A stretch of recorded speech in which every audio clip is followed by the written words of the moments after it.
This episode is brought to you by the Who Killed Ickey treasure hunt, morty.app, Buzzshot, Cogs by Clockwork Dog, and Patreon supporters like you.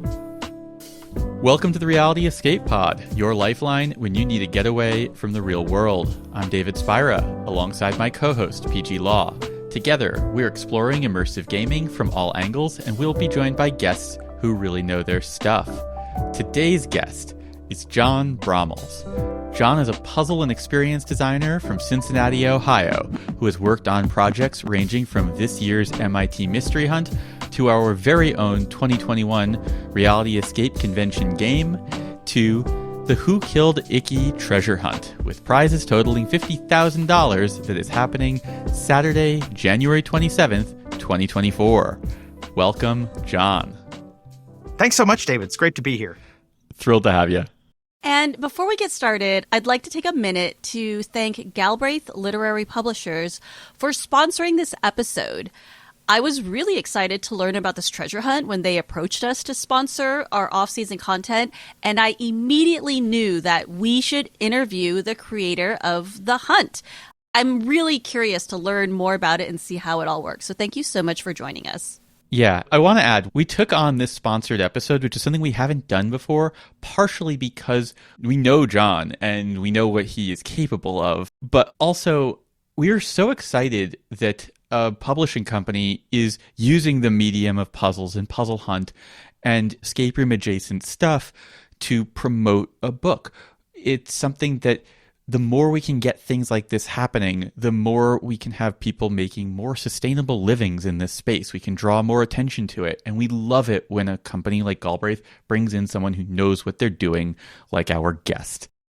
And actually, it's very funny because one of the first conversations I had with Galbraith when they approached me about doing a puzzle hunt to promote a mystery book was they asked, how do you think this will go? Do you think this will get good response? And I had to be honest and say, honestly, I don't know, because I am unaware of any similar effort to promote a book. I know of a couple of things that have been done to promote movies and films.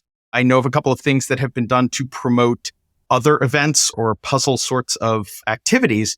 I'm really not aware if there has been one of an effort to do a puzzle hunt to promote a book that is not in itself a puzzle.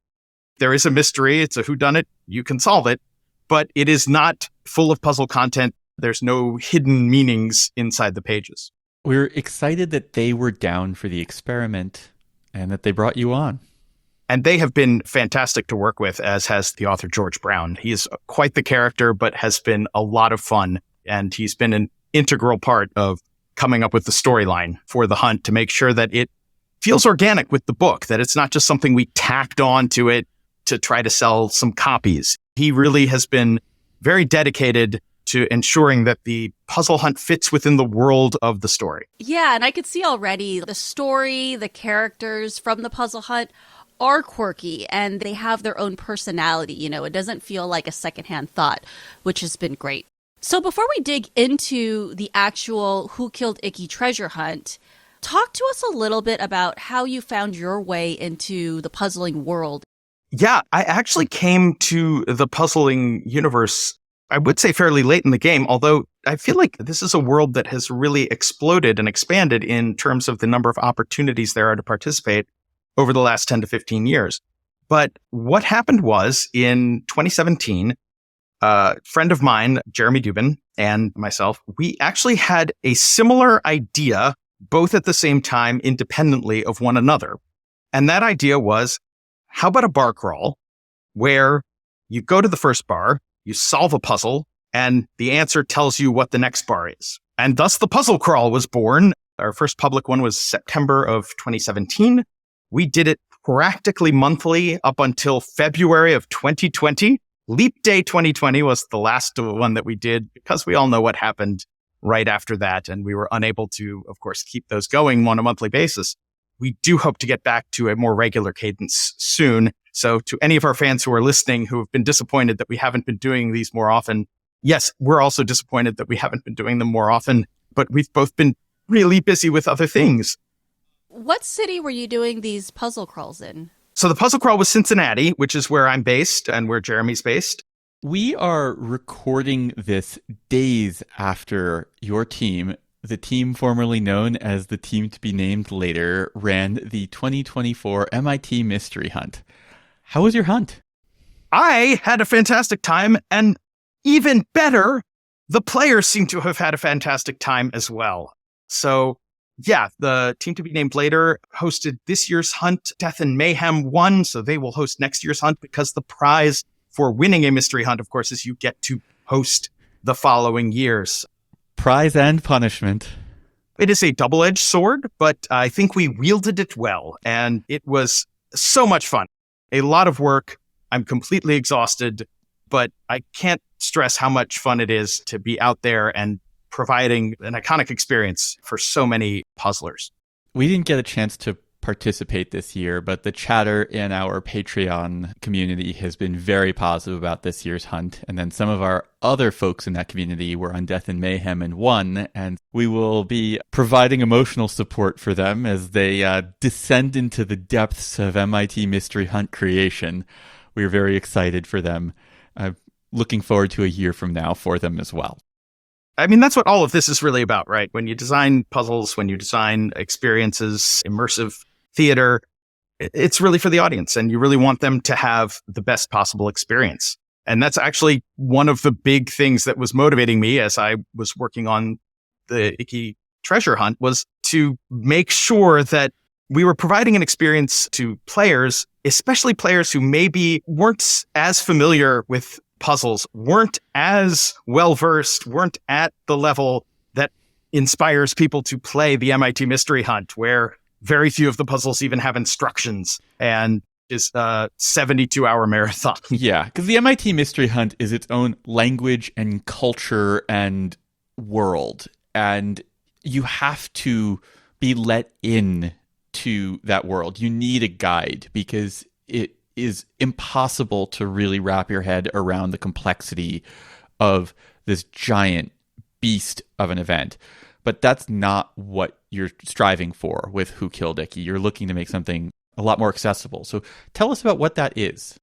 Our goal is that any team of individuals who are interested in puzzles, maybe you do the Wordle, maybe you do the New York Times crossword every day, maybe you have done a Sudoku, maybe you like escape rooms and you are good at solving escape rooms. That is the level of puzzle we are looking at here. That is what I've tried to do. And one of the big things that I intentionally did was to keep the puzzles approachable by using very common forms.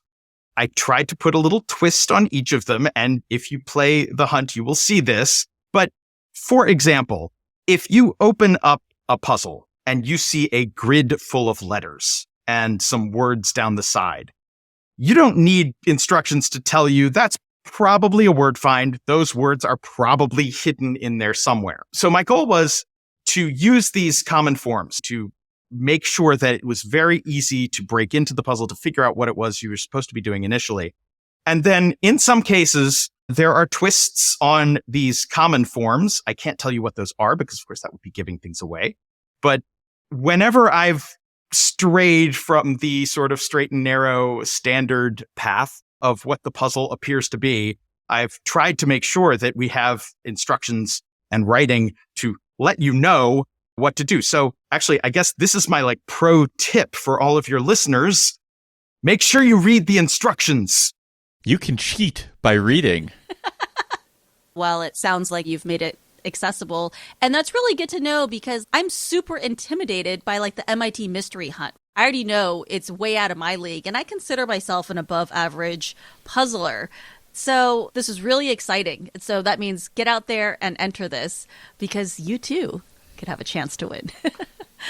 And I'm hoping that by keeping it simple, by going with familiar forms, by providing clear instructions, I'm hoping that, yes, that's going to remove some of the advantage that someone who has been doing the mystery hunt for years, a team that is really dyed-in-the-wool puzzlers, obviously, yes, if you've been doing it for 20 years, you probably have the advantage over someone who just picked it up yesterday. But I'm hoping to level that playing field so that everyone has a good chance of finishing And my hope is that any team of 6 people, teams are up to 6, can finish on the day of. And so it won't become a multi-day thing. It's something you could do with a group of friends in an afternoon. Sounds great. The treasure hunt's title, Who Killed Ickey, is deviating from the book title, Who Killed Jerusalem. Help me understand the backstory on this one. Well, to be frank, there are some things going on in the Middle East right now that are very tragic and very horrific events. And we did not want people to mistakenly see the words killed and Jerusalem in our advertising and think that we were talking about something that we weren't. So the book is titled Who Killed Jerusalem, but the Jerusalem in that title is actually the title of a poem by William Blake, who was a British poet from the 19th century. And that's where it comes from. The book itself is set in 1977 in San Francisco. So none of it has anything to do with the Middle East, with Israel, with Palestine, any of it. And we wanted to make sure that we weren't going to create an unpleasant surprise for someone who was looking for a fun afternoon. So we decided to go ahead and change this to Who Killed Ickey. So again, the victim's name is the poet laureate of San Francisco, fictional, of course, Ickey Jerusalem, both names taken from William Blake poems. So we just decided to, for the hunt name, change it from his last name to his first. This seems wise. We don't want to make that connection. Yeah, I get it. Yeah. And the book is already published. The book's title was never going to be able to change, but you could change the name of the hunt. So let's get into some of the details of the Who Killed Ickey treasure hunt. How do people participate? So to participate, you need to register your team. You would go to ickeystreasurehunt.com. That's ICKEY treasurehunt.com. We have a sign up on the top menu. We have a register button down below. So many different ways. But you don't need to have your team finalized to register your team. All you need is one person. That's you, the team captain. And you'll fill in the names and email addresses of your teammates. Again, up to 6 total on a team. And it will auto send them an email letting them know that they've been invited to join your team. They need to click on the link in that email. It will take them to a registration form. We do need everybody to fill out the registration form on an individual level because it is a contest and there are laws and you have to opt in and basically say that you are agreeing to the terms of the contest, and all players on the team have to do that. And then the only requirement is you have to either buy a copy of the book or fulfill the alternate means of entry requirements by, I think we made it 1 hour after the hunt actually starts at 1 p.m. Eastern on Saturday, January 27th. It's a good idea to do it way earlier. So make sure if you are buying the book, don't go in at 5 minutes till and try to buy the book because you might be late. Go in earlier. Go in the day before. If you think you're going to do the alternate means of entry, go and look at the rules on, again, ickeystreasurehunt.com. Figure out what those are. Figure out how you're going to do it. Don't wait until the last minute. That's my pro tip. I'll second that, and I'll add, having reviewed all of the rules, the easiest way to enter is to buy the book. I would agree. And obviously, we hope that people will buy the book because this is why they are doing this contest, to sell books. And we hope that you will buy it. Also, you will need a copy of the book, regardless of whether you buy it or do the alternate means of entry. Your team will need to have access to a copy of the book in order to solve the puzzles. So I want to make that also clear. You don't need to have every single person on the team holding a book, but someone needs to have a copy of the book if you are going to make it through at least one of the puzzles. And a physical copy or an ebook, either version will work fine for this purpose, right? Either version will work. We have found that in some cases, it's easier to have an ebook because they do tend to have search functions, and that makes it easy to search through the book for certain things. However, you can accomplish the same thing by, for example, marking chapters or marking a page number with paper clips or ribbons or bookmarks or something like that in hard copy. Here's the one thing I will warn you. It's another pro tip. Getting a leg up. I must be feeling generous. Be forewarned that once you download a book onto a Kindle, it sometimes takes a couple of hours for the book to sync. and to be able to use the search function in your Kindle. Just another reason to buy the book early if you plan to buy the book, so that you don't have to have that big wait while your Kindle syncs up with the book so you can search for things. This is just a general good practice for puzzle hunts and treasure hunts. Preparation. Have all your writing implements, have any materials you think you might need, have lines of communication open with your teammates if you're going to be puzzling from different places. Have a Google Doc, have a Google Sheet, have all of that stuff open and ready. Just be ready with everything you think you might need. Have your food and snacks around already. Don't have to sort that stuff out while you are in the hunt. Exactly. Now, one of the most exciting things about the Who Killed Ickey treasure hunt is that it has a pretty substantial prize pool. Can you tell us about what first place wins? First place is $25,000. And yes, that is a cash prize. I have learned so much about U.S. contest law by working on this project. Oh, it's a nightmare. Galbraith Literary Publishers really opened my eyes because they are doing everything by the book. They want to make sure that everybody knows that this is legit, but all of the prizes have been bonded, which I didn't even formally know was a thing. This is a cash prize. We are not doing something where we give you a signed poster of the author and say, well, we're valuing this at $50,000. No. Or you're not forcing them to craft the next year's treasure hunt. If anybody would like to craft one for next year, please call me, let me know.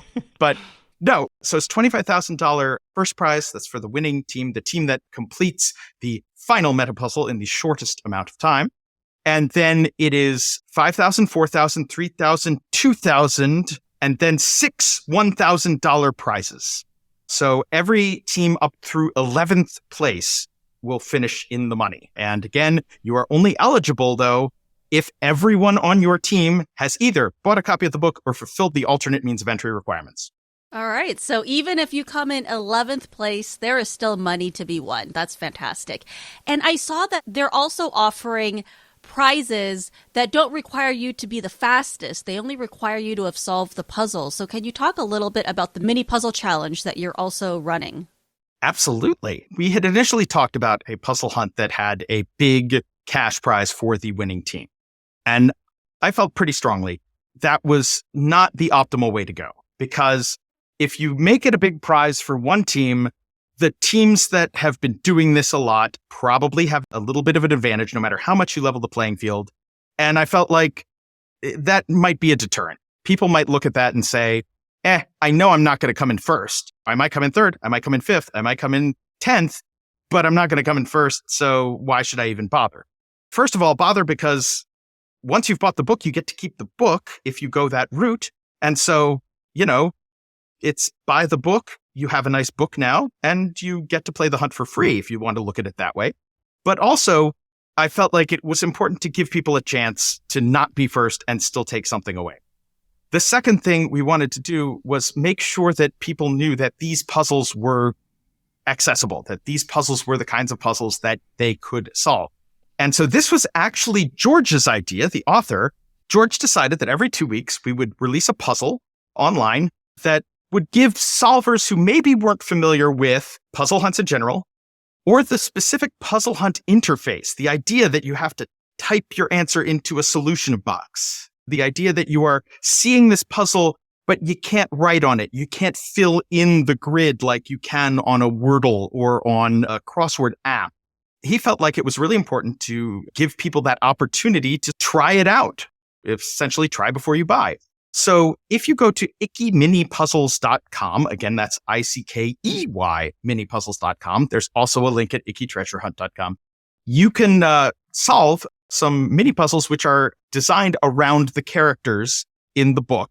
I believe it's the last one is up there right now, and it will give you the opportunity to become familiar with the hunt interface. And you will also have the opportunity to win a $50 Visa gift card, because these are free to enter. You do not have to make any purchase. There's no alternate means of entry. It is just solve the puzzle, enter your answer, and all correct answers are entered into a drawing for a $50 Visa gift card for each puzzle. And we are grateful, of course, to Galbraith Literary Publishers for sponsoring that as well.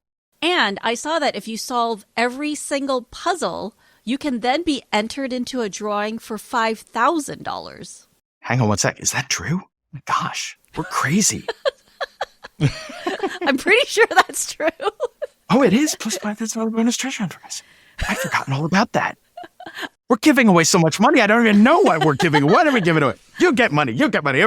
Yes, that's absolutely right, PG. Yeah, so if you go in and solve all of the puzzles, and the previous week's puzzles are available there. Once you log in, go ahead and solve everything.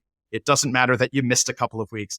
And there are some additional, I believe, requirements that you need to fulfill in order to get that prize. Just go read the fine print, folks. To be really clear on all this stuff, as John was getting to earlier, contest law in the United States is a giant jumble. So we're giving you broad strokes, the key information that you are absolutely going to need.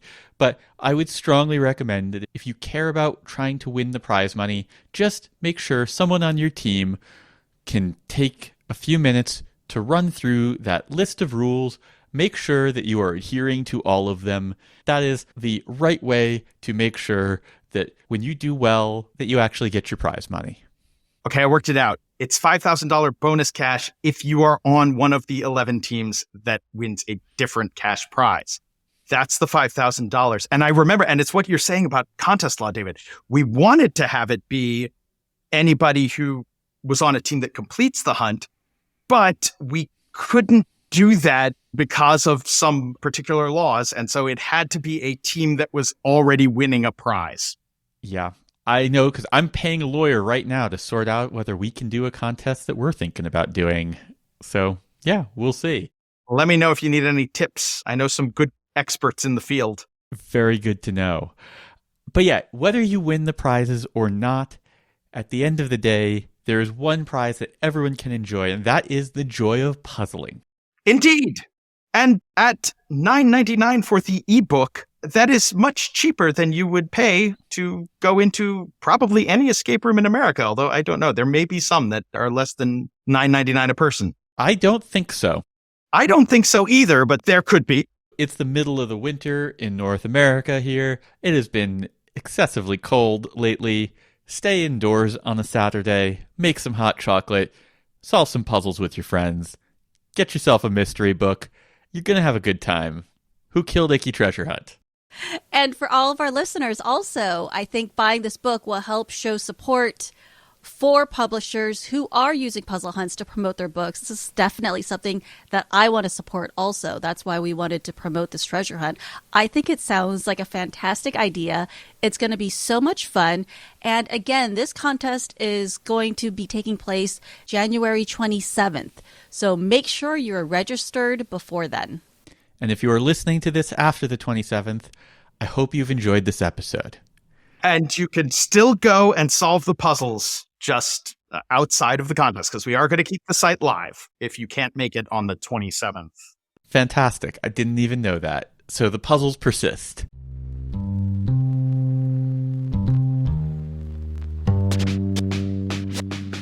We're taking a moment to thank our upcoming sponsors for Season 7, Morty, Buzzshot, and Cogs by Clockwork Dog.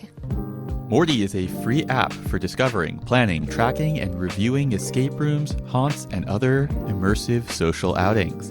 And Morty is now available for all to use on its fantastic website experience, iPhone app, and its new Android app. We'd also like to thank our sponsor, Buzzshot. Buzzshot is escape room software, powering business growth, player marketing, and improving the customer experience. They offer an assortment of pre- and post-game features, including robust waiver management, review management, and branded team photos. Streamline your marketing and grow your escape room business. REPOD listeners get an extended free trial and 20% off your first 3 months with no setup fees or hidden charges. Visit buzzshot.com/REPOD, that's REPOD, to learn more. And thank you to sponsor Cogs by Clockwork Dog. Cogs is an easy-to-use software-hardware platform for running interactive events, including escape rooms and other immersive experiences. They have plug-and-play hardware that seamlessly integrates with their software that makes it easy to create a show with lighting and sound cues. Get the Cogs starter set for only $130 plus free shipping to the USA. This bundle is usually valued at $257. You can learn more and purchase your starter set at cogs.show. Use code REPOD at checkout. Again, that's REPOD. Thank you so much to Morty, Buzzshot, and Cogs by Clockwork Dog. Our sponsors are making Season 7 possible. You can find the links and details in the show notes. Supporting our sponsors supports this podcast. John, what was Professor Lorenzo's Carnival of Mysteries? Oh boy. Professor Lorenzo's Carnival of Mysteries was an immersive pop-up that I did thanks to a grant from an organization called People's Liberty here in Cincinnati. I like to tell people that it was 1/100th the size of Meow Wolf, and with 1/250th the budget of Meow Wolf.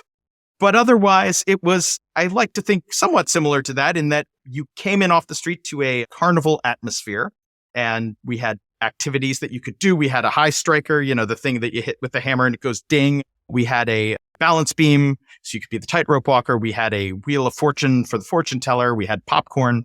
And that was fine, and a lot of people just stayed in the carnival and didn't go any deeper than that. However, there was a hidden puzzle, and if you solved it, you could go through a hidden door into a portal that took you to another world that was full of trees that were growing, phone receivers, that had a bathroom that was shooting through outer space, that had an upside-down art gallery, and puzzles galore. I think there were more than 25 puzzles that you had to solve through the entire thing.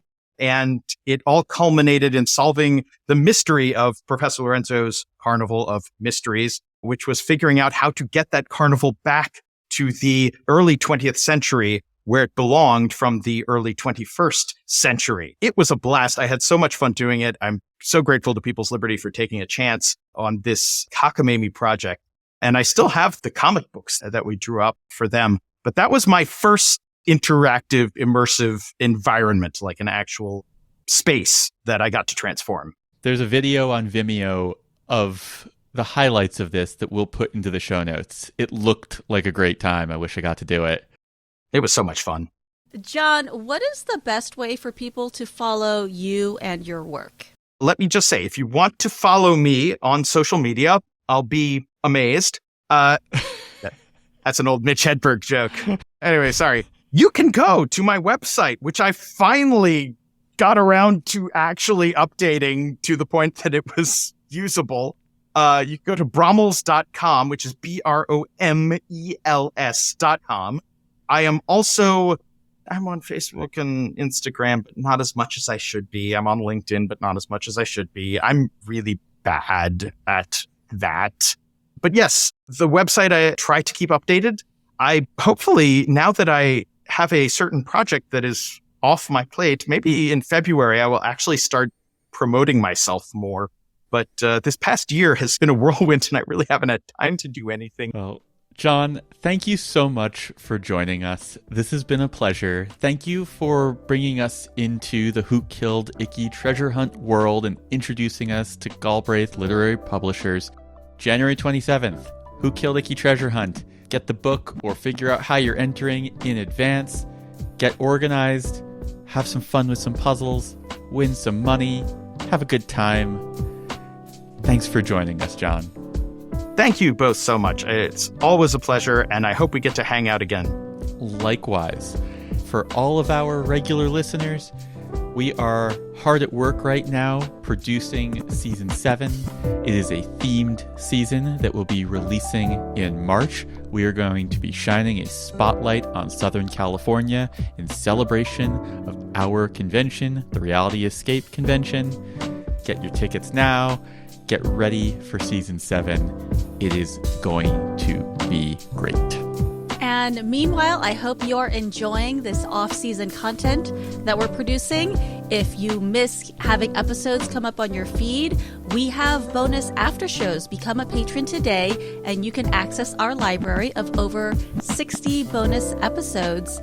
And if you're enjoying everything that we're doing, we would love it if you could leave us a 5-star review.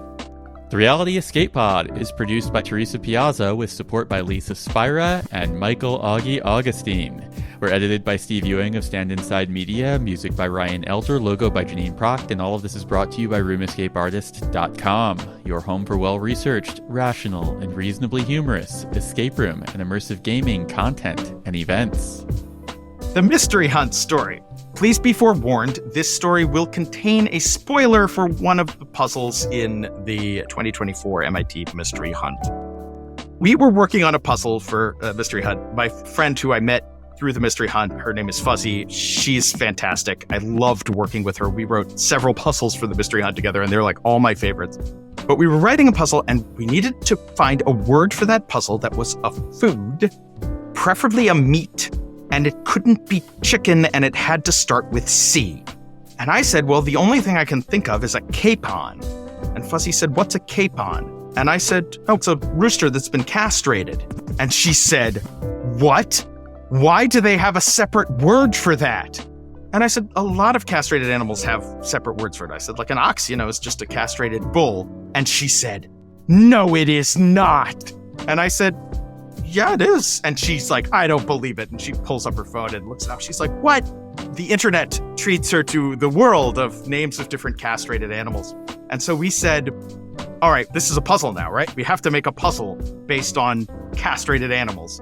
So the entire hunt process went by, and it was very close to the end. And they had said, no more puzzles. And I said, you know what? I'm just going to put in our pitch for the castrated animal puzzle. So we did, and the idea was that we were going to take the clues and we were going to remove all the O's out of the descriptions of the animal, and that was how we were going to do it.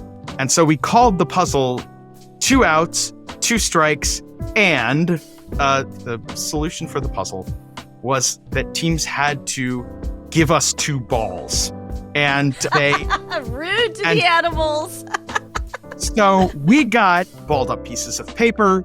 We got a picture of Lucille Ball playing basketball, which made me feel old when one of the younger members of our team saw that and said, I don't see the second ball. Somebody had cooked us like little corn fritter balls. A team came and did an entire mime baseball pitch series where the batter did get 2 balls. It was just really fantastic. All the different ways that the players figured out to fulfill the instruction, give us 2 balls. And then we had our answer assigned. So this, as I said, was a replacement puzzle. So we didn't know what the answer was going to be. And the answer that we got assigned randomly ended up being distical. And we didn't know what distical meant. And apparently it means actually like a 2-line verse, a 2-line poetic verse. And we were like, that kind of works. And Fuzzy, who's the greatest, says, distical sounds like a different word. Did you notice that? And I said, I didn't before, but now I can never unhear that. And we got so many compliments from puzzlers saying, wow, you had this really bizarre answer, and yet you did a great job making this puzzle work with that answer. And we said, thank you. Yes, that was totally intentional, and we planned it from the start.